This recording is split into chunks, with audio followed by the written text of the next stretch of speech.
Hey baby, ¿qué pasó? What's up? It's Slick Diaz here with another episode of MMA Attic on MMA Island. I'm not in the attic today, which means there's no visuals. Sorry about that. There's no visuals with the Pennybets intro to Degeneracy show until future reference or until future notice. We're working on something to bring visuals for that, but it's not going to be just filming like regular. It's going to be something cool, something for y'all to look forward to. But yeah, this is just an audio episode this week. I was pretty late on the recording and uploading of this one.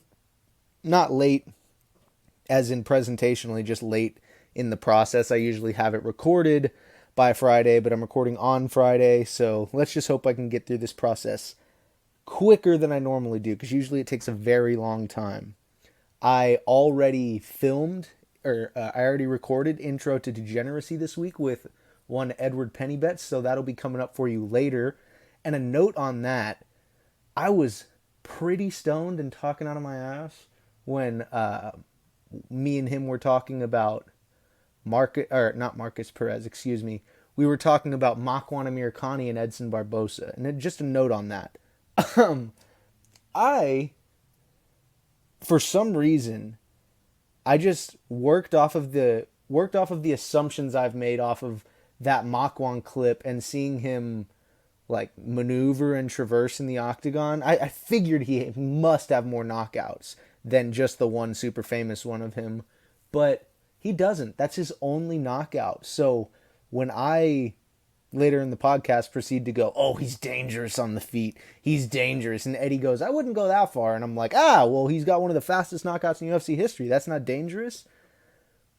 It is, but I was just working under some false pretenses, y'all. I had made up shit in my head on his record that just hadn't happened.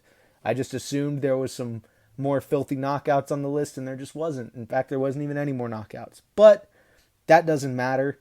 Just wanted to give you all a heads up. Before we get started, I would like to say this podcast is brought to you by the folks over at MMA Island. I'm part of those folks. It's not like other folks. It's MMA Island is allowing me to use their platform. So I really appreciate that. Always part of the team. Thank our co-host this week, Eddie Pennybets. And also thank you to Fight Picks. Fight Picks is an app that allows you to make fight picks weekly on your phone. It has a bunch of fun little details about it that make it quite the app to use as far as fantasy MMA picks is concerned. It's the only one I use. I think it's the best one that's on the market. Other people prefer the bigger ones that have these mini games, and they get posted on the UFC fucking streams and stuff. But I like Fight Picks because I know the guy, well, over the internet, but I know him. He's a good guy. He works hard on it, and the product's great. I love using his app. It lets you pick the entirety of the cards, and he has them uploaded where you can do research the whole week before you make your picks. But I kind of just wait until the very end to do it. So what Fight Picks does is it allows me to make all the picks on my screen at one time. So it forces me to actually sit down and do some analysis like on my computer while I'm making the picks on my phone. Because I'm always like, Fight Picks makes it easy. And then I'm like, well, shit, I still have to, do some research or else I'm going to look like shit on my picks. So, thanks to Fight Picks for providing me a cool platform to plug and to use. I really appreciated it. Okay, so let's see. Yeah, is there anybody else this is brought to you by?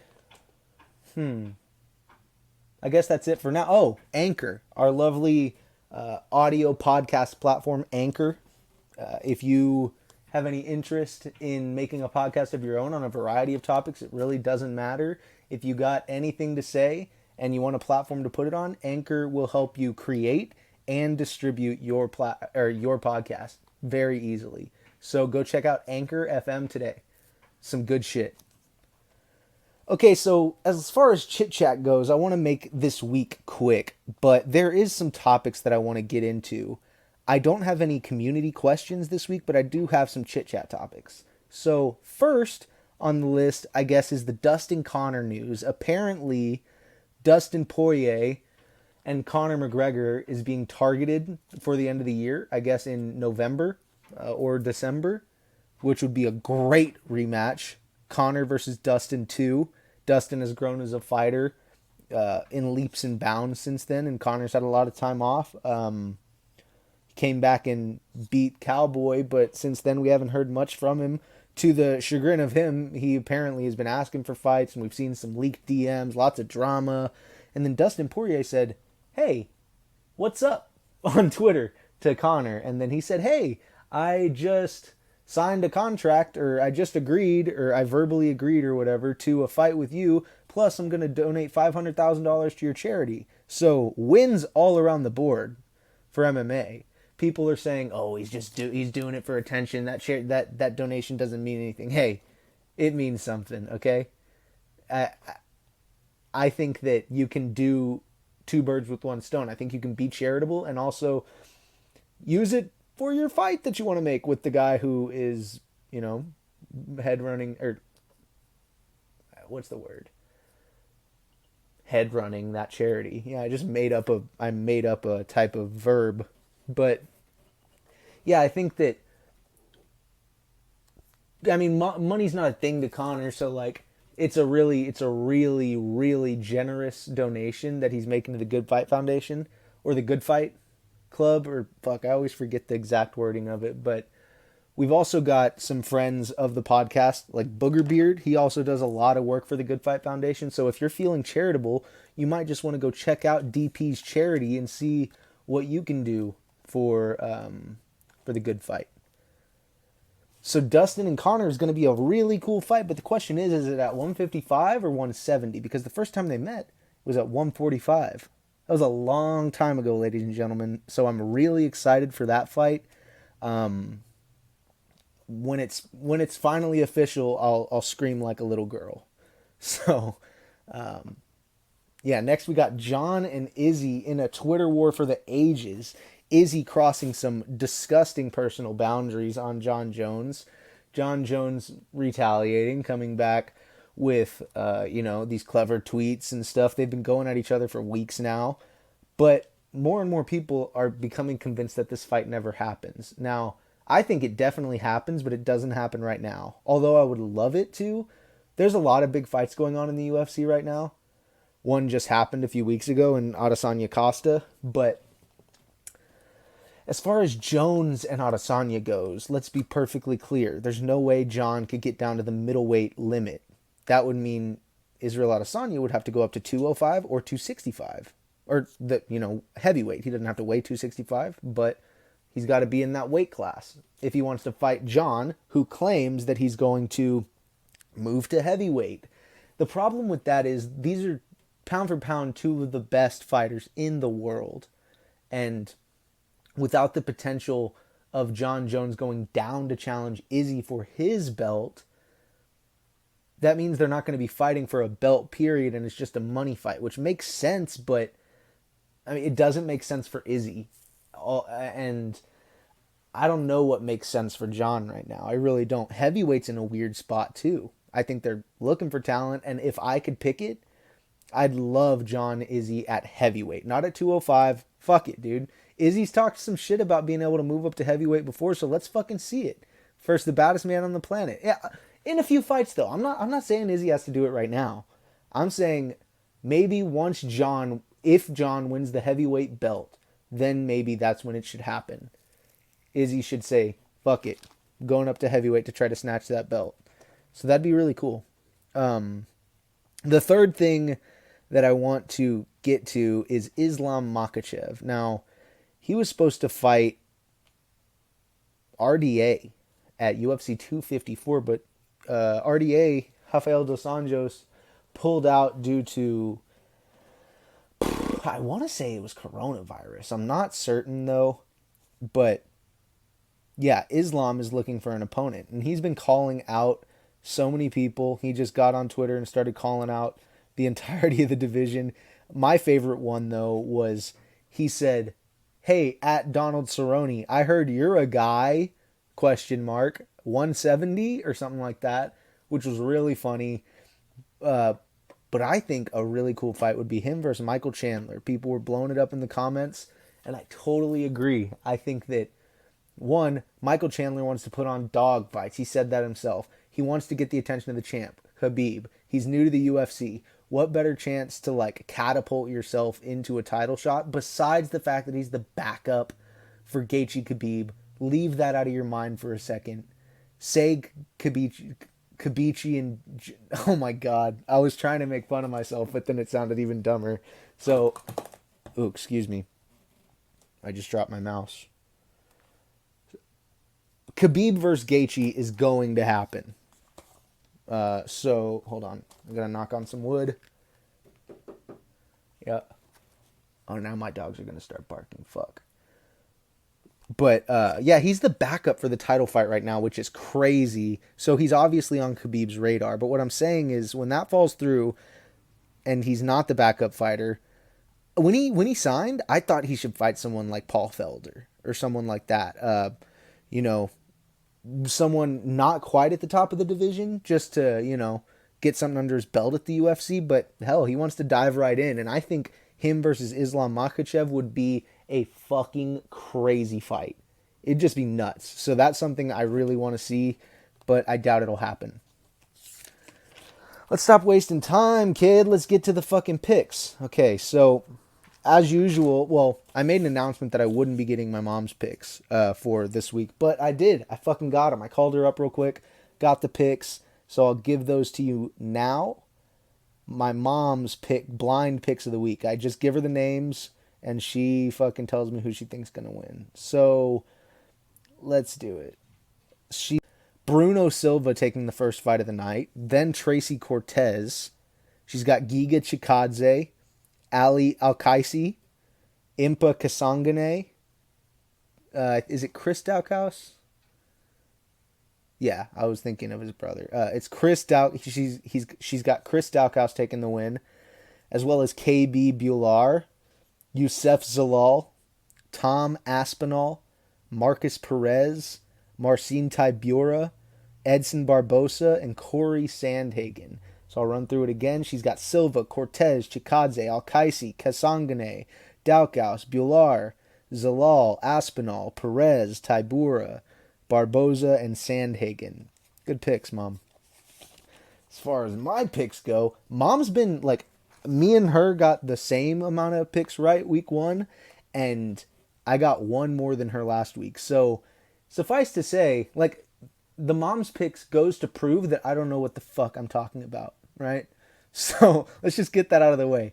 MMA Addict with Slick Diaz is with someone who doesn't know what the fuck they're talking about. And this is what the podcast is. That's why I have my smart friends on in their little mini shows to tell it to me straight and give you some actual info, because I'm just a fucking loudmouth over here. So my picks for the week are, I've got Tagir Ulanbekov with a round 2 submission over Bruno Silva. I think Bruno Silva's shown vulnerability before, and Tagir's no joke. He's a Combat Sambo champion, and I just think he's gonna.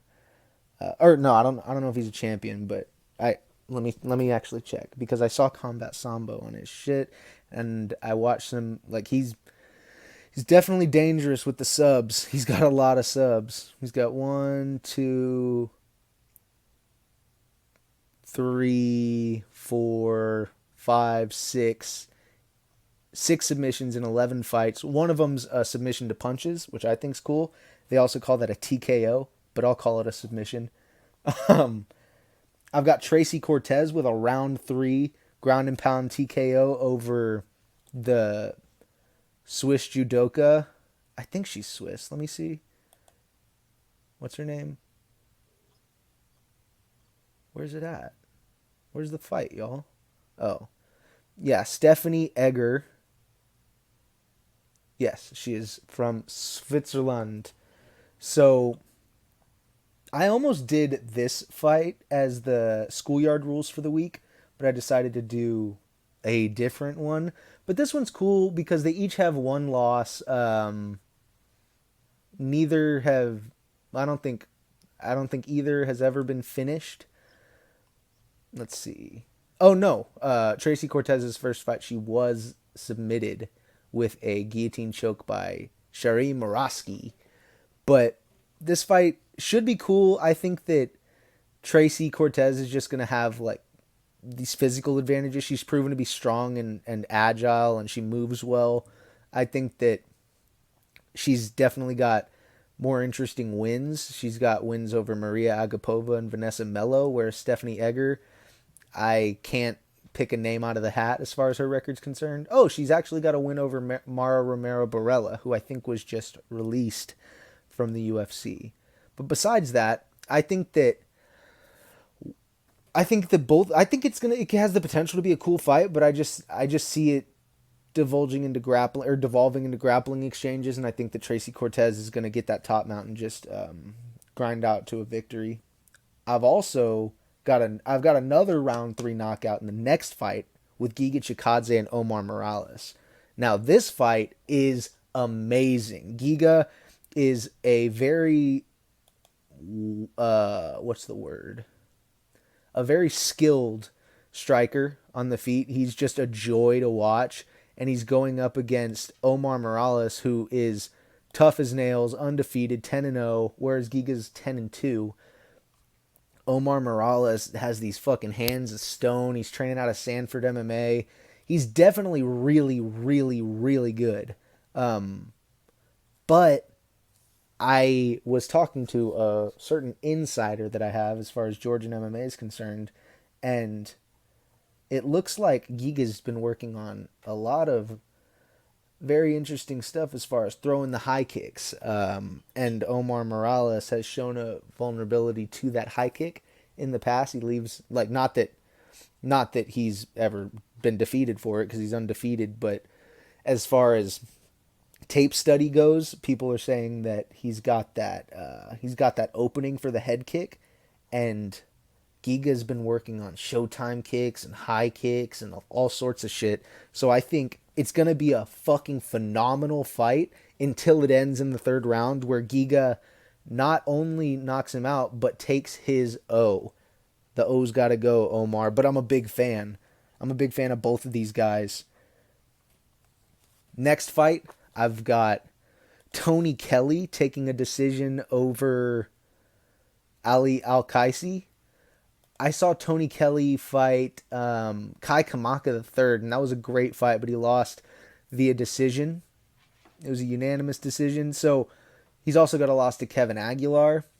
These are some familiar names, but for some reason, I just have him winning this fight. The royal fighter, Ali Al-Kaisi, he lost recently to Irwin Rivera, and he has 3 decision losses and 1 submission loss. I think that this fight is going to go to the cards, and I think the Jordanian fighter is going to take an L here. I think Tony Kelly is going to get it done. From Shreveport, Louisiana, Team Alpha Male representing at 145 pounds. Tony Kelly, prime time. He's 5-2. Yeah, it should be a cool scrap, I guess. I liked both of these dudes individually in their, just in the lead ups. Like I liked their face off. I like what both dudes got going. We'll see who takes the step above the other and, advances in the ranks after each coming off of losses. Next, I got Impa Kasanganay. Now, this fight is a doozy, but I've got Impa Kasanganay with a round 1 KO. Now, hear me out. I just knew Mansa Joaquin Buckley. He's been knocked out twice, and he's lost a decision to Logan Story. We don't know who that is, but he most recently was knocked out in the 3rd round by Kevin Holland. Now, I don't necessarily think Impa is this far superior striker or anything, or even necessarily fighter. I mean, both of these dudes are pretty green at 10-3 and 8-0. I mean, Joaquin Buckley's 26, New Mansa is, and Impa Kasanganay is also 26. I think that these dudes are going to put on a cool scrap for as long as it lasts. I think it's going to be a really intense first round, and I think Impa is going to find a finish because his last 4 victories have been decisions. So I originally thought it was going to be a submission, but then something inside of me was like, bro, it's going to be a knockout. He's going to clean his clock. So that's what we're going with. Again, I don't know what the fuck I'm talking about, right? So next I've got Chris Daukaus taking a decision over, Rodrigo Nascimento Ferreira. Now, this is a cool fight because Rodrigo is one of the dudes at heavyweight that's actually dangerous on the ground, which is cool. And Chris Daukaus has lost by submission before, but I don't think those vulnerabilities are going to play into it. I think Chris Daukaus is going to get it done over the undefeated Rodrigo Nascimento Ferreira. I'm here for the ones who aren't supposed to win, dog. I'm here for Chris Daukaus. I like the guy. Next, I got KB Bular taking a round 2 knockout over Tom Breeze. If y'all haven't checked out this kid, KB Bular, his interviews and stuff, he seems like a really interesting guy, and I love everything he's got to say coming into this fight. He says he's an opportunist and a finisher, and I believe him. I believed everything he was saying, and he is, by the looks of it. He's got 2 decision victories. Otherwise, he's got 3 KOs to start out his career, and then a decision, and then a submission with a north-south choke, and then an anaconda choke next, and then a TKO and a decision leading into this fight. And Tom Breeze been around for a long time. He came back at the Norfolk card and got pulverized by Brendan Allen.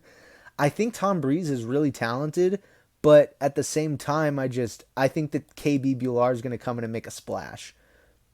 He's actually... I'll wait. I always want to get ahead of myself. This next fight is also one that had me thinking for a long time because, like I said, I have this Georgian insider, right? And Youssef Zalal has proved to be my fucking guy. I love his energy. I love his fight style. So what's cool about this fight is Zalal has proved that he can go the distance at the UFC level and take wins, whereas Ilia Topuria,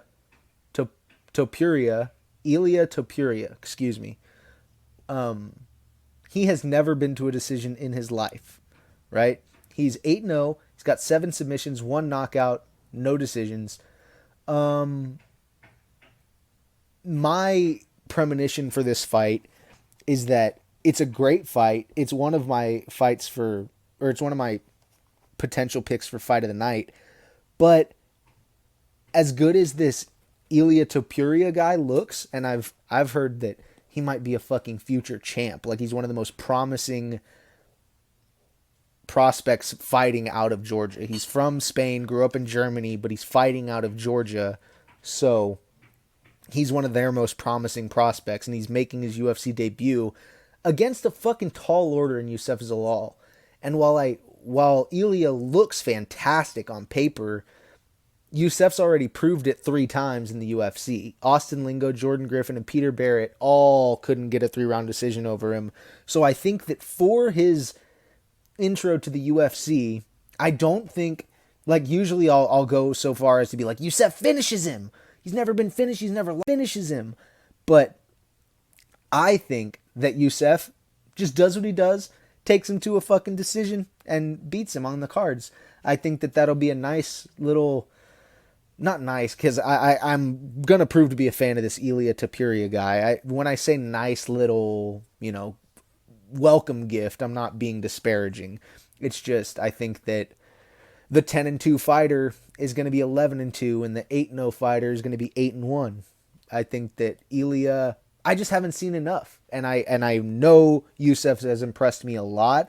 But don't be surprised if this guy comes in and puts our boy in some trouble. So, be wary of Ilia Topuria. Youssef Zalal versus Ilia Topuria should be a fucking cool fight.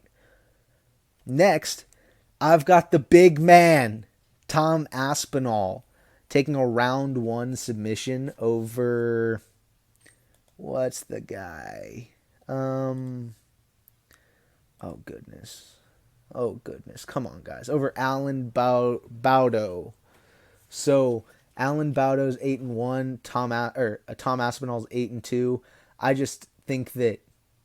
Oh, didn't I think Alan Baudo got. What was it? Who was it to? Oh yeah, Dalcha Lungiambula ate his lunch in one round at EFC Worldwide. And I think Tom Aspinall is going to be one of the prospects at heavyweight. He's got 7 KOs and 1 submission, but don't let that submission fool you. He's dangerous on the ground, and I think he puts another one in the submission column tonight. I've got a round 1 submission for Tom Aspinall. I think he's going to go in there and make it look easy. Next, I've got Dreysus Duplessis with a round 1 KO. So their face-off, Marcus Perez and Dreysus Duplessis, was really interesting. It looked like Dreysus Duplessis was getting emotional, and Marcus Perez was like playing into it and stuff. Not emotional, but like he was like, "Come on, motherfucker." He was just like trying to be unfazed by the antics of Perez having the Joker makeup on and things like that. But I think that it's going to be a firefight in the first round, and I think Marcus Perez goes down in round 1. I don't think Marcus Perez has ever been finished, but I think he gets finished tonight or tomorrow night. I don't even have a problem with his weigh-in antics either. Twitter's like having a conniption fit. They were like, "Oh, it's so cringy. Oh, this or that." Dude, I don't really give a fuck. Marcus Perez is dog. He's a dog. I mean, he's game. But I think that a loss to Wellington Turman, a loss to Andrew Sanchez, and a loss to Eric Anders isn't promising when you're coming up against this dangerous South African debutante who's got fucking 5 KOs and 9 submissions. Yeah, I think that still knocks out of South Africa. Dreysus Duplessis should be on your fucking radar. He was almost my Slick Diaz fighter watch. So, yeah, I'm really excited to see this guy make his UFC debut. I'll just leave it at that. Everyone make sure to watch that fight because it should be fucking crazy. Next, I got Ben Rothwell with a round 2 KO over Marcin Tybura. I think that it's possible that Marcin Tybura just gets a boring decision over Ben Rothwell, but my mind says that Ben Rothwell doesn't let it happen, and he shuts it off in 2. For the co-main, I've got Makwan Amirkhani with a round 3 submission. I think it's going to be dramatic. I think he could probably be losing and then just pull off the sub at the end to give Edson 4 losses in a row. If that happens, it's going to be a rough time to be an Edson Barbosa fan. That is a lot, man. He's got 3 losses in a row. Justin Gaethje, Paul Felder, Dan Ige, all killers. And now he's got Makwan Amirkhani, which, in my head, I'm like, fuck, Edson should get this done. But, just part of me thinks that this is going to be a dramatic late finish at Makwan Amirkhani. Don't ask me why. Just thank me when it happens, because I'm a fucking genius. Finally, for the main event, Marlon Moraes versus Corey Sandhagen. There's not much analysis that I can drop that y'all don't already know. Corey Sandhagen is tough as nails, goes out on his shield when he does go out. Notably the Aljo fight. It's just interesting that they have such stark differences in their fights with Aljamain Sterling. I think that while Corey Sandhagen is awesome, I think he could be, the fucking future. I think he's really young, and I think that one finish from Aljamain Sterling, I just think it's going to be for some reason I feel like it's going to be 2 losses in a row for the Sandman to really kick him into gear and say, all right, we're about to start killing this shit. Because I have high hopes for him, but I just think that Marlon Moraes is a powder keg right now. I don't think that he's going to put on 3 losing performances in a row, right? Because Henry Cejudo turned him into a ghost. And then I had Aldo beating him in their most recent fight. And Marlon Moraes is talented. He's fast, he's strong, he's tough, but it's a dangerous night to be fucking Corey Sandhagen. And to think that Marlon Moraes is the underdog made this almost a no-brainer for me. But if I'm wrong, take me out back and fucking, put me out of my misery, because I'm sick of being wrong on obvious fights. So, well, this one won't be obvious. Usually I'm like, I knew it. Like, I knew Corey would pull it off, and I'm so stupid. But I really do think Marlon's going to beat him. I don't have anything up my sleeve. So I will be surprised. I will be surprised. So as far as Slick Diaz fighter watch this week, I've got that kid KB Bular, man. He looks super exciting. He's got a personality and skills to boot. Don't be surprised when he goes out there and makes a show out of Tom Breeze. I think that this kid's going to get it done in spectacular fashion. For the Schoolyard Rules, I've chosen Makwan Amir Khani versus Edson Barbosa for Slick Diaz's Schoolyard Rules this week. So Makwan Amir Khani 16-4 in his career, and Edson Barbosa's 20-9 in his career. So I've come up with each of their independent finish lines. I need to actually do one more bit of math. Excuse me.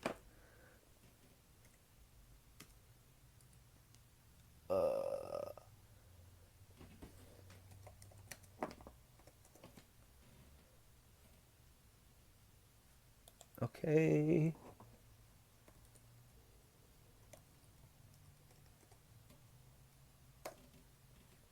All right. That was probably easy enough. I could have figured that out. So, Edson Barbosa and Makwan Amir Khani. Makwan Amir Khani, his finish line has come out to a 70% finish line individually. That means 14 of his 20 fights have not gone the distance, meaning in 70% of his fights, there's a finish to be had, whether it's him or the other guy, right? So he's got 11 submissions on record, 1 knockout victory, as well as a knockout loss and a submission loss, coming out to a 70% finish line for him. Then with Edson Barbosa, his finish line comes out to 62%. Granted, he's got more fights. He's got exactly 9 more fights than Makwan Amir Khani. He's got an 18 out of 29 finish line, which comes out to 62%, meaning 18 of his 29 fights have not reached the judges' scorecards. So he's got 12 knockouts and a submission, and then 3 knockout losses and 2 submission losses. So their finish line, when you put it together, comes to 66%. So it's a 66% finish line between them. I also thought it was interesting that Makwan's got 11 subs and a knockout, whereas Edson's got 12 knockouts and a sub. I just thought that was kind of cool. Now, their finish plus percentage, meaning of the fights that get finished, what's the percentage of time that they are the ones doing the finishing, right? So, Makwan Amir Khani, he's got 12 of 14. So he's got an 85% finish plus percentage. Whereas Edson Barbosa is a little lower. He's got a 72 finish plus percentage. So it should be a really cool fight. I do not see it going to the judges' scorecards, but now that I say that, it's going to be a decision victory for one of them. So as far as my predictions for fight of the night, I've got Chikadze and Morales or Zalal Topuria, but my official pick is Chikadze Morales. I think it's going to be a barn burner. I don't necessarily think it's going to be a dog fight, but I think it's going to be a great fight. I think Omar Morales is going to be coming forward with power and great shot selection, and Giga Chikadze is going to be picking him or trying to pick him apart from the outside with this technique and tact. So I'm just really looking forward to that fight, and Zalal Topuria should be fucking crazy too. So that's it for MMA Addict solo session this week. Next up is Intro to Degeneracy with Eddie Pennybets. I repeat because I mumbled. Next up is Intro to Degeneracy with Edward Pennybets. Thank you all.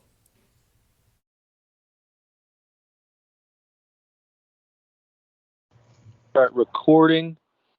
Hello, Fuck me, did I pull ladies the and headphone gentlemen. there?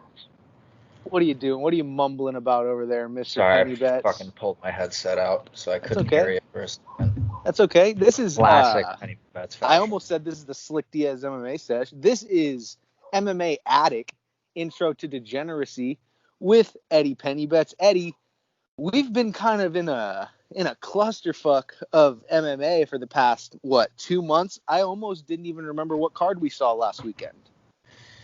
Yeah, you and me both. I know I was cranky last week, and that It's okay. I I'm made it cranky sound this week. terrible. Yeah, no. To kind of give the folks the backstory, the man behind the animated character has a job that he's not too thrilled about. My boss this week or actually it was last week, he almost lit the entire building on fire by doing something incorrectly, deleted all of the company's emails for the third time in 7 days, and somehow managed to just get the internet to just not work. Oh, and the computer that I was using completely just stopped working. So You know what it overall, sounds it's like been to an me? utter shit show. I've been watching this high fantasy witch, wizards, and werewolves TV show, and I think he might be a low functioning wizard from a previous century that doesn't understand the That's giving him way mechanisms. too much credit. That's giving him Bro, way too much credit. well, the thing is though, when people occupy consciousness in a new century in the future, as smart as they can be, I don't even know this guy, but they're just crucially dumb until they get the hang of things. Maybe he's just in a new form. Maybe he just doesn't understand the modern world. Maybe he's from like the 8th century. There's some things that I want to say about him that I can't say on a recorded podcast because of the direction our world is going on what words mean. But Thought police? yeah, the thought police. But yeah, he is about as dumb as it gets, and he's too stupid to just stop for a second and fix the problems instead of running in circles, putting duct tape on the same 9, 10 things over and over again. That sounds like my brain damaged dog, dude. There we go. That's the direction I wanted to go. He doesn't have the mental faculties to just realize that like staying still would be better for his because what he does is if he gets any audible or like visual trigger, like whether it be me opening the food box or anything, like he's not all there. I'm not just saying he's a dumb dog. Like he had some real trauma as a puppy, and now he's not all mentally there. So what he does is he just stands there and looks at you, and then when he hears anything, like if he's not sleeping, he just does donuts in his cage, like really, really, really, really fast. And then he has these fucking, like bumps all over him. And I'm like, dude, you're doing this to yourself. And he's like, I just want to freak out. And I'm like, dude, we can't put you outside yet because it's too hot, but we're going to do it eventually. But he doesn't have the mental fortitude to be like, okay, I can stop acting like a dipshit and wasting my energy being upset and making everyone else annoyed. I still love him, but it's the kind of the same thing, except you don't love your boss, and I love my dog. Yeah, I have no positive thoughts about my boss, but I'll end it at that because the man behind the animated character is behind an animated character because he's trying to already put a Heisman Trophy stiff arm worth of distance between him and the content. That's pretty good rule. Pretty good rule. Just two different things. Yeah. So, what were your picks last week, good sir? See, that's how non-memorable the card was. It just completely went off the rails. Forgot that we were even talking about MMA. Yeah. Just was like, dude, this next card is going to be pretty heat though. This next card is fire. I will say for the last card, and again, that was the long-winded explanation of why I sounded a little bit cranky last week. When I was talking about Holly holding Aldana against the cage and basically half of what occurred last night, I didn't think that it would go to the ground. I didn't realize that Holly had evolved that aspect of her game. But the one part of that fight that nobody wants to talk about, I mean, a few people are talking about it, but not a lot of people are talking about, is that one, at 38 years old, she's still absolutely elite. And, it's talking about the difference between 1A, 1B, and 1C when it comes to some of her losses. I mean, yeah, she got knocked out by Nunez, but, like, who hasn't? Well, she Cyborg beat, did. like, Everybody thought that Cyborg she's was going even to be the beat the scariest thing best of the ever. best. Like, Yeah. people forget that she's like 36, 38. Like, in her prime, she was beating the world beaters. Like, Holly Holm is as elite as it gets. And I'm stealing this from the Helwani show because he was the one that started talking about it, and that's where I heard it. But Holly Holm's up for the Boxing Hall of Fame relatively soon. Like, I think it's this month or something like that. Like, she's actually she's literally eligible. That's how long she's been out of it. It was only males though. Maybe there's separate. I don't remember seeing any ladies, so maybe it's a separate ballot entirely. Yeah, but that just goes to show how long she's been in the game. She's been in the game so long that she's eligible for Hall of Fame. And, when people retire from sports, it's a good 5, 6, 7 years until they even, become eligible to I don't even receive a think ballot. Tim Duncan's in the Hall of Fame yet. There we go. That's a great example. Another thing I wanted to talk about out of that, and another kickboxer who impressed me, I was on the right side of this pick, and I think she's one of the top stories of the night. Yeah, Jermaine Durandame, GDR, it absolutely put on a clinic in that fight. Fucking controlling the stand-up, and I would say her only issue is probably, like, only really backing up, at least in the beginning of every round. Like, she got tagged in the beginning of the second round. Decent, put up against the cage, and then that was kind of where the grappling began. I think that had she, stepped off to the side, I don't think that Juliana Pena's stand-up would be, crisp enough to react to that. It seemed like she was just kind of chasing her, and Jermaine kind of just gave her a straight route back to the cage. So it was a little, if I had to give her one thing to look at, I guess, other than that, it was a perfect performance. I think that she was putting on a clinic everywhere else, and then to snag that guillotine. It's funny that when people talk about wrestlers, they go, oh, like the stand-up opens up, all this, that, and the other, because their grappling is so good. So people are worried about the grappling. Classic Conor getting tagged by Khabib. He's sitting there getting punched in the face however many times, or trying to be taken down however many times, starts lowering his hands, and then Khabib goes over with the overhand right. Now I'm losing where I'm going. That was fuck me. How did I just lose that? Now I want to start over. we don't need to start over the whole pod. No, but fuck me. Where the fuck was I going on?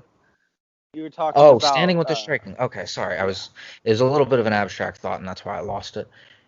People always talk about how the grappling opens up the stand-up, and I'm not even sure it's possible, but it almost seems like the stand-up is opening up the grappling, or at least it did in this specific instance. I don't think Pena was ever worried about that guillotine until it was too late, simply because GDR is a kickboxer, not really known for the grappling at all, has lost fights because of the lack of grappling.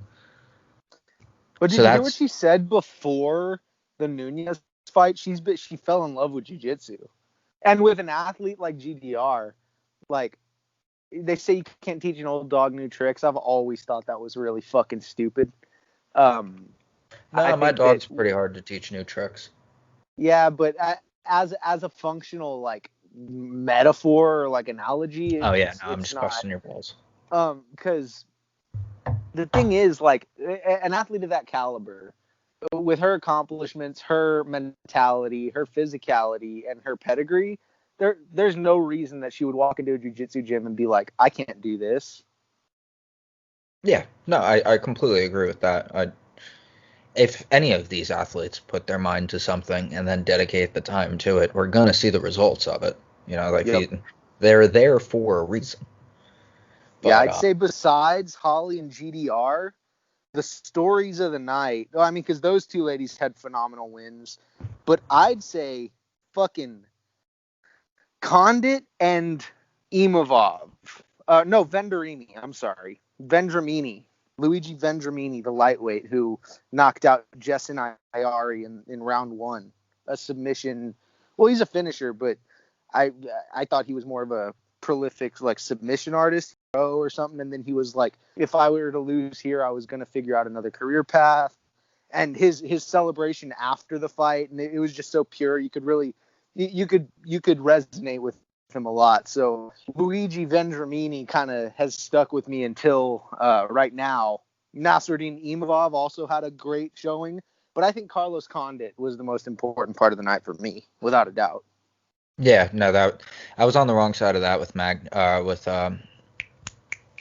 Court McGee. Jesus, why was I thinking Neil Magny?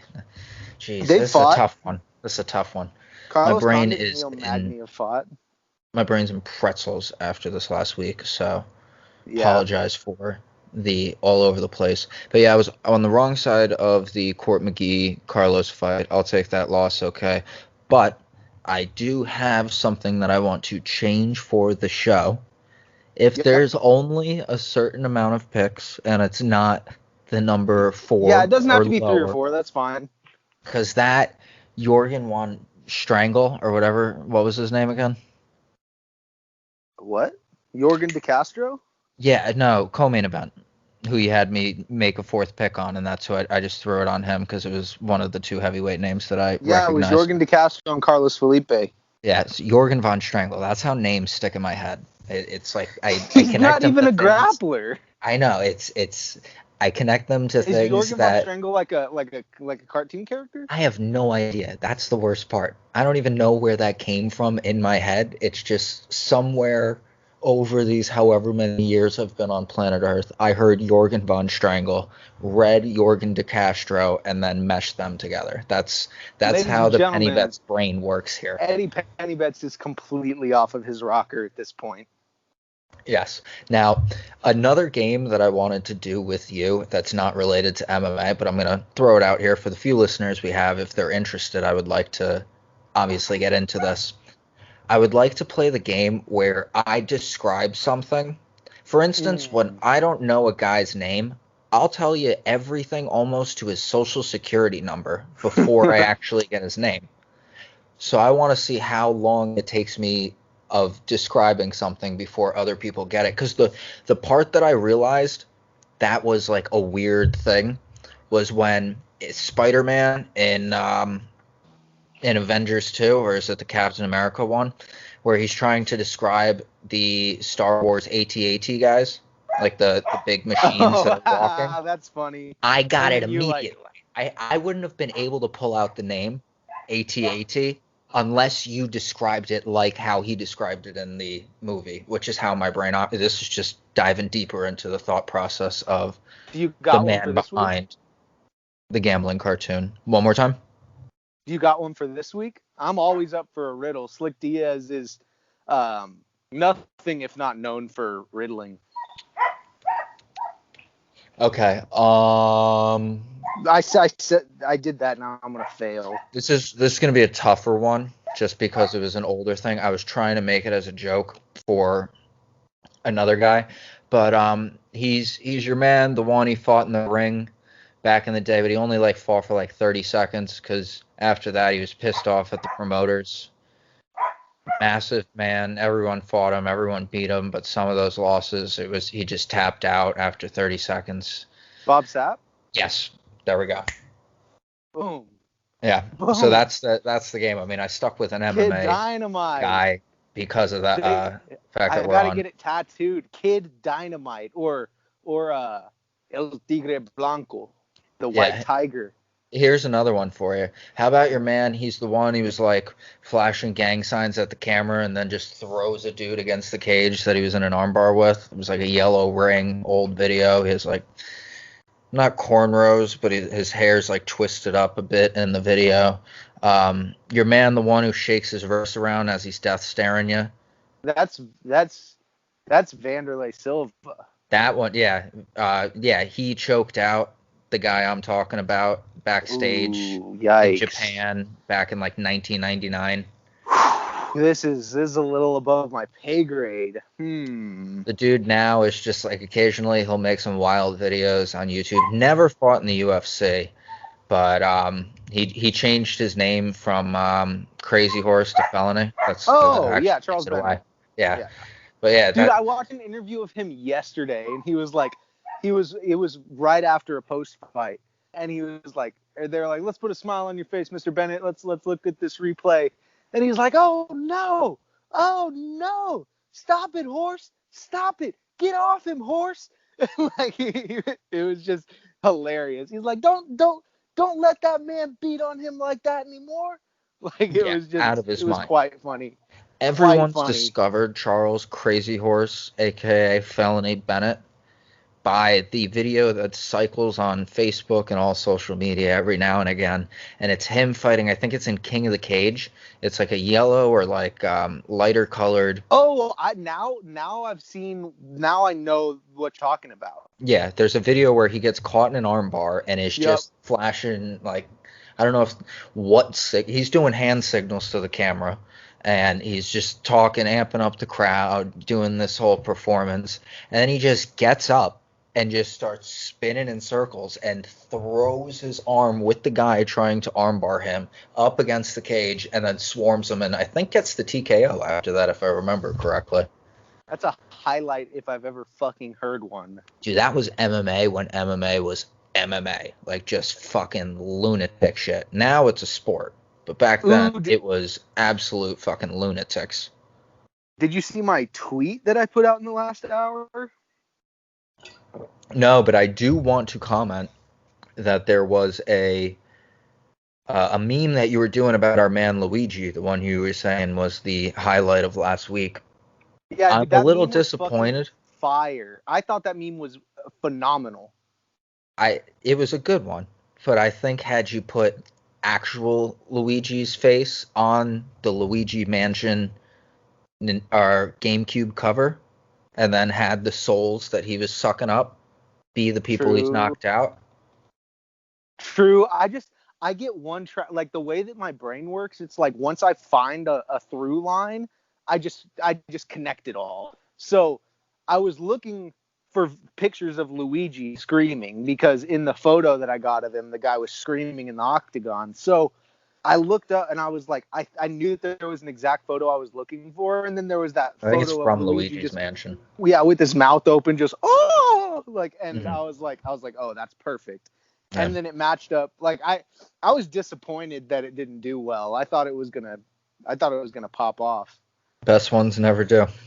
It's always the random stuff that's like, I don't even understand why people like this, and that's what pops off. But, True. You know what we're going to pop back on the tracks is this podcast. Absolutely. Let's talk about this week. Hold on. Let's talk about your last week. We got to keep ourselves... Well, yeah, I mean, we basically have. I was on Holly, which was correct. I told you guys by decision, which was correct, which was nice. Told you GDR, which was nice. Oh, yeah. But then, McGee was and then Jorgen von Strangle, it was kind of a forced pick. And so since then, we've decided we're not going to force any picks. I got 3 for you. I'm also going to throw out the unofficial ones. And when I mean unofficial pick, it's me telling you that I'm probably not going to make it back. But if you want to follow me anyways, like if you want to follow me into this bet, into this war, by all means, let's go. Like, we'll throw some cash on these guys. But I'm not necessarily expecting to win. It's just kind of like fun picks. And then there's 3 that I'm actually confident on, which are all dogs and actually are the last 3 fights of the card. Ooh, really? Yeah. And we've got some things to talk about. Oh, that is not... bro. I mean, I feel you on 2 of them, but not the Sandman, dude. I am not certain about that fight at all. I have no clue what's going to happen. We will get into that, and I have a system, and just lights are flashing, signals are going off. Dude, I think you need to recalibrate your think you need to recalibrate your electrics. I have been feeling a severe that's the boss man, not me. I've been feeling a severe sense of dread about this matchup for Corey Sandhagen. I guess we can get back into it. I don't have to dive into it right now. Let's hear it. Wait, so you're saying dread? I think we might be confused. Marlon Moraes is the underdog in that fight. That is fucking insane. Never mind. There we go. See, ladies and gentlemen, this is why we gamble, because the gambling lines never, or if they don't add up with what the public's saying, that means the lines are right, the public's wrong. It's you fade MMA Twitter and you will win more than you lose, and you'll get some good dogs because of it. Well, dude, that is never more true than last weekend. Boom. There we go. Yeah, you know me. Oh, yeah, Holly Holm. 9 times out of 10, I pick Holm. And then MMA Twitter was like, Aldana's going to piece her up. They've been saying it for fucking 7 months, dude. They've been saying, Aldana's the chick. Aldana's the chick. I seen her fight. I was like, yeah, she's good. But once I was brainwashed, dude. I saw, like, as I was making my picks, I saw a few Aldana tweets, and I was like, oh, I'm totally wrong. And then the rest is history. The tweets are never right. The I only would've gotten time the 8 out tweets of are 11. right are when they say that the other tweets are wrong. Like if there's a guy, for instance, I'll shout him out. He's very good in the gambling world. I actually met him through like a Facebook group. His name's Dan Levy, and he's Best MMA Picks. Or Bad MMA Picks. I forget what it is. I interact with him on here. Let me pull up that is. Oh, Best Fight Picks. And it's Half the Battle is his podcast. He gives out some pretty solid picks. He was talking about how everybody is on Sandhagen on Twitter, yet the number keeps crawling in the direction of Moraes. Dude, you need to lock that Moraes number in. Oh, it's all right. Dude, who the fuck do you think you're doing? I'm just making sure, dude. Yeah. No, I had that locked in from the jump. So to just give the we're gonna sound really fucking stupid if Sandhagen pulls this off, but I'll go into my reasoning too. But let's hear your picks. It happens. So yeah, we're gonna take the Marlon Moraes pick. We're gonna throw a unit on it at the plus 110. I do think the deeper the fight gets, it's gonna get dicey because there have been some cardio issues. Yeah. But from what the smoke signals and the signs of fading MMA Twitter are showing me, I'm not necessarily certain this fight goes the distance. So because of that, all the more reason to take Moraes. But more importantly, and this is a system I use in all sports because fading the public is actually a very profitable thing in gambling. You know, like the prime example of it was yesterday. So in baseball, in the MLB playoffs, the Yankees are playing Tampa. Tampa, first game, they put Snell up. I think Snell's a spineless fuck. So, of course, they lose. Yankees stomp all over them. You know, everyone's playing Welcome to New York, whatever the hell the name of the song is. You know, Frank Sinatra is just echoing through the Northeast. Everyone's excited. Then game 2, they open up the Yankees as an underdog, and then they put Tampa as the favorite. The line completely flops because 87% of the public are on the Yankees. Everybody knows that people love betting the Yankees. Why would you give them dog odds to bet the Yankees unless it was a trap? That's fading the public. That's my example there. Same thing with Holly Holm. And then I don't have any other examples on the top of my head at the moment, but I think that it kind of explains the fading the public, giving you a solid example of it. But that's what we're going for with the first pick. Do you want to break down the co-main, and then after that we'll do the third fight since we kind of started from the top down? Well, yeah, okay. So the co-main, I feel like could be a contender for fight of the night, but it's not my pick for fight of the night. I think that both dudes are dangerous. Both dudes can finish each other. But I think that Makwan is going to have some youth, some creativity, and he's gonna get old Edson out of there. I don't know if it's a finish, but I think he definitely 210 underdog. Yeah, I've got Mac, and people probably don't like that pick. That's fine. I have trust in the Finland guy. I mean, I don't even know if Finland's there. I'm kidding. I know that is a made-up hoax and all of that stuff. I find it hysterical that people actually were convinced for a period of time that Finland is not a real country. It doesn't I'd exist believe as it like if you just told me that. I'd believe it. Like if I told my friend this the other day, and he looked at me like I was so stupid. I was like, I am suspicious yet gullible. And he was like, that doesn't make any fucking sense. Yeah, it's the same thing twice, basically. No, it's the other way around. Opposites. Yeah, Jesus. But I think being suspicious there's two ways that you could go with it. Like, you could be suspicious on things. I'm thinking more curious. Never mind. But what I am also thinking about is what I'm going to do with the winnings of my 2-unit bet on Makwan Amirkhani, because I just don't think Edson's done enough with his grappling to make up for it. And at 145, looked a little compromised in that Ige fight. He lost that fight, at the end of it. He lost the second half of it, and I think that's what swayed a lot of the judges for him, because the first round was close. I mean, I was super on Edson for that fight against Ige, which was tough because I was riding Ige as a dog for about the last 4 or 5 fights that he had. Yeah. But I think that Makwan is gonna clean this one up. It might be by decision. If not, it's gonna be third round submission.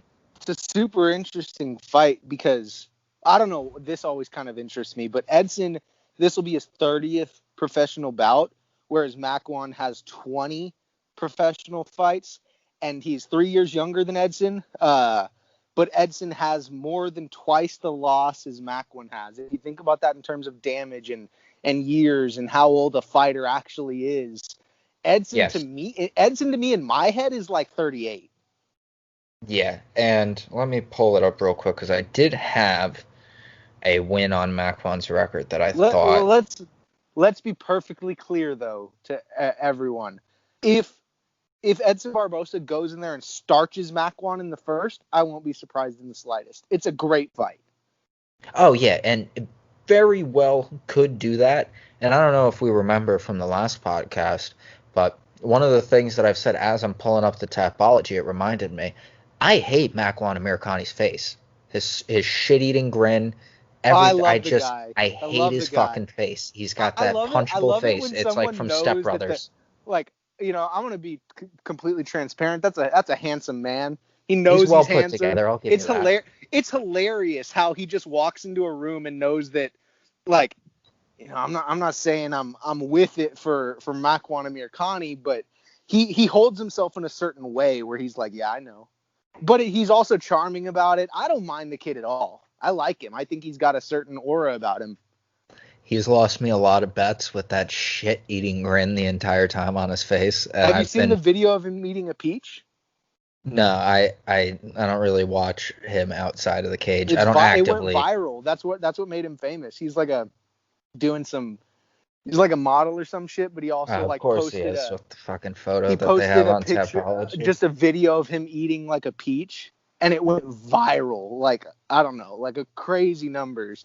And he was like, I don't know what was so crazy about it. I was just eating a peach. And then he like looked at the camera and like grinned. I said, this motherfucker. Yeah, this fucking guy. But no, I've lost a decent amount of bets betting against him. And so now, I mean, Edson's the guy to wipe the shit-eating grin off his face. That's with a fucking back roundhouse kick as the heel just literally takes it off his face. He just doesn't have a mouth after that. But I feel like this feels like a moment for Makwan. It doesn't feel like a moment for Edson. Yeah, I mean, if Edson wins, it doesn't necessarily say anything for him. It is Makwan Amirkhani's biggest fight, hands down. I think the closest level of competition that I could gauge near that is probably fighting Shane Burgos, and he lost that TKO in the third round. Yeah, so it's going to be interesting. It's sketchy. It really depends who can implement the game plan. That's what worries me about the Moraes Sandhagen fight. That's what worries me a lot. Sandhagen's got a few really good wins. Yeah. That's it. And everyone in this loves the guy. I do too. I think he's got, a great mindset, a great attitude, a great skill set, and a great frame for the division. I see him being really successful in the future. I just think, not to go back to the Sandhagen thing, I know we haven't even gotten to the third pick yet, but it feels to me like he needs a little bit more of a stumble than just because I have high expectations for the kid. So if he just gets subbed really quickly by Aljo and then bounces back and beats Marlon Moraes, I don't think it's going to do great things for his ego. As much as a humble guy as he is, I just think from a competitive sense, getting another loss from Marlon Moraes, like 2 in a row. This is just me being selfish and doing some brujeria over here, but it feels like it'd be better for Corey in the long run, as stupid as that sounds. Give him the old Michael Bisping route. Give him the old Michael Bisping route, and then how old is the kid? 27? He's young, that's for sure. He might be a little bit older than me. Let's see. Yeah, he was born. Oh shit, he was born 4/20 in 1992. That's fucking hilarious. So he's a 4/20 28. baby. Yeah, he is 28. Yep. By the time he's 32, by the time he's 31 or 32, he'll have fought in multiple title bouts. Dude, if he loses this fight, Sean O'Malley should fight him for his birth certificates, and so that if he wins, he can swap, and then Sean O'Malley's the one born on 4/20. Dude, I love it. That's the idea. Eddie. That's the idea. So yeah, we get Corey to lose this fight, and then he fights Sugar Sean for the right to the birthday. Yeah. Most important in this whole circumstance is we take advantage of the fixing of the fight and jump on that plus 110, just hammer the shit out of it. Yeah. Well, the thing is, guys, got to be in on the fix. Along the same lines as what I was just talking about with the thematics of Corey Sandhagen's career and how he's 12-2. Marlon Moraes is 23-6. Now check this out. He's one of the most talented dudes in the division. He's pretty damn likable. You know how I said I don't see Corey bouncing back right after that big loss to Aljo? I don't see Marlon Moraes having 3 losing performances in a row. Because in my eyes, I just watched the fight back. Aldo won that last fight. So if that's the case, just based on like not wins or losses, but performance, like that was a losing performance in my head. And he lost to Cejudo. So it's not in the tea leaves for me for Marlon Moraes magic to have a skid like this. I think Sandhagen is a really good matchup for him because he's highly ranked, but he doesn't have that much experience. And I just think this is for Marlon to feast. I know Corey's a super tough fight. I know he's gritty as hell.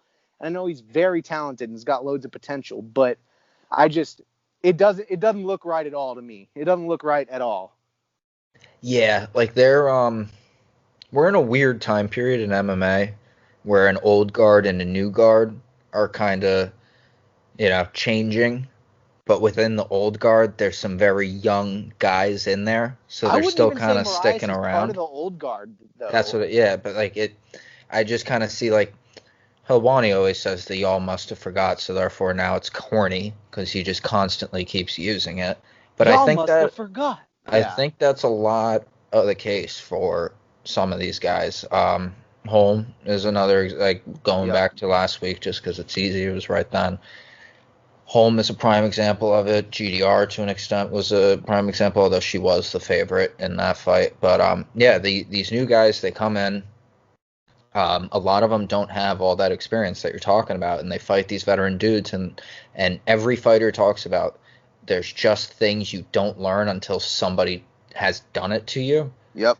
And some of these super high-level things, there's like maybe 14 guys that can do it that are the same, like in their weight class. There's maybe... not even 14, that's a big number. Maybe 7 guys in each weight class that have that kind of level of experience. Yep.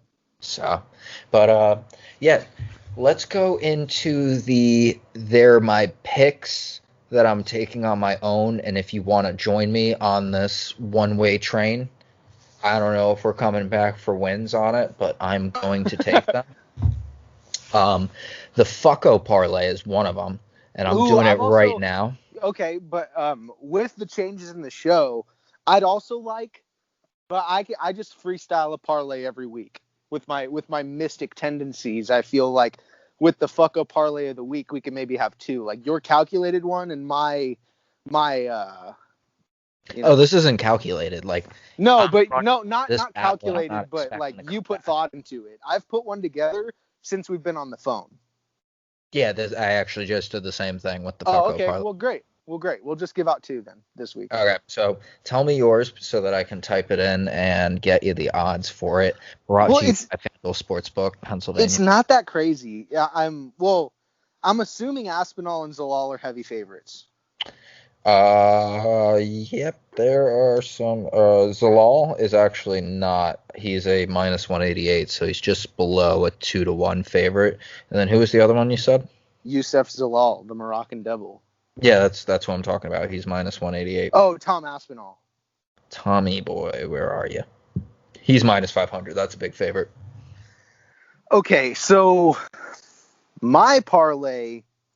Fuck, dude. Okay. I'm going to tell you another bet that I want you to put in. Giga and or Chikadze and Morales goes the distance before we get into my parlay. Okay, let me check out the odds for that.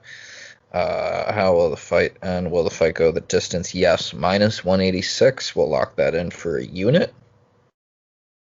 I don't see either of those. That's me trusting you, by the way. Just dropping it because you said it. Giga's talented and Omar is talented.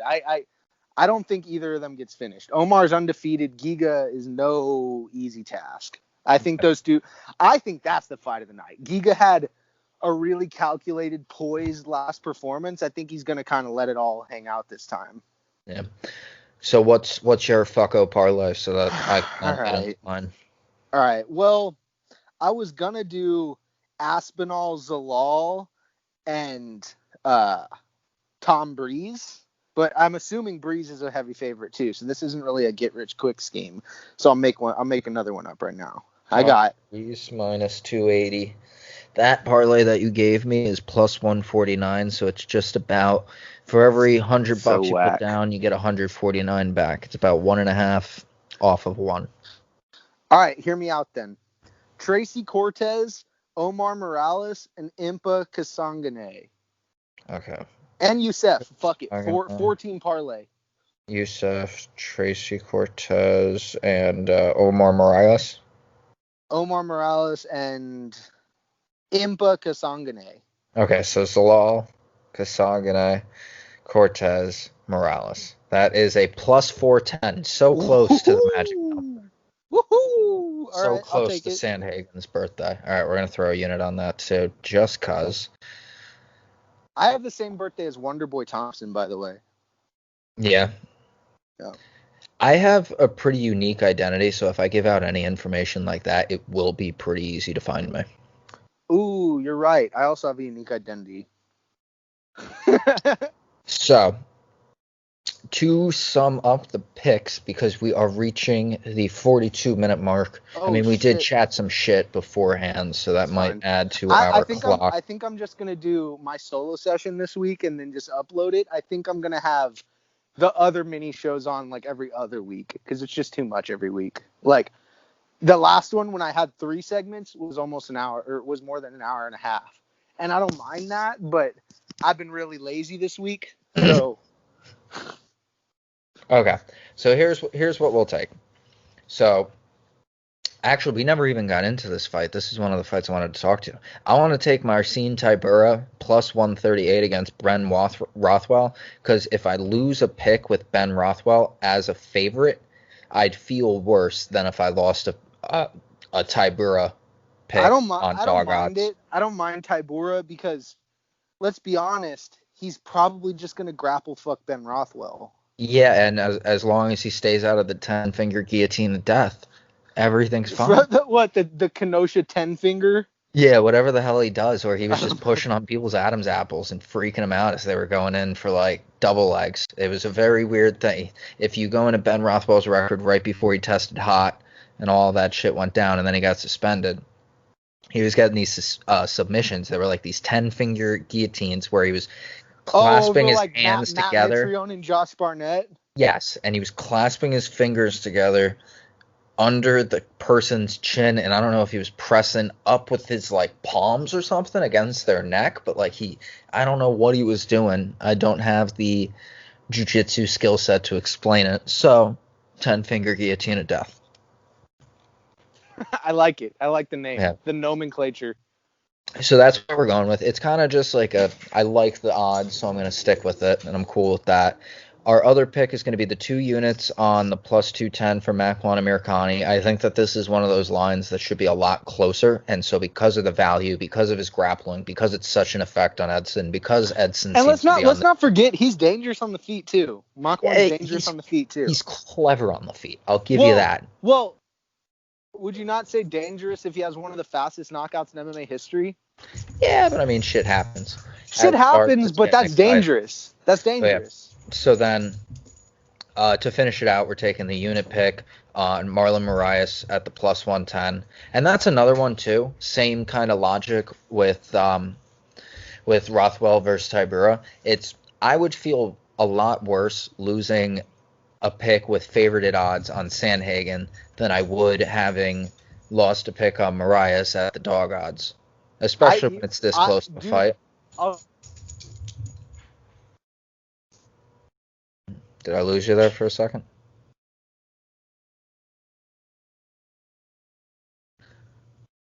Paging Slick Diaz.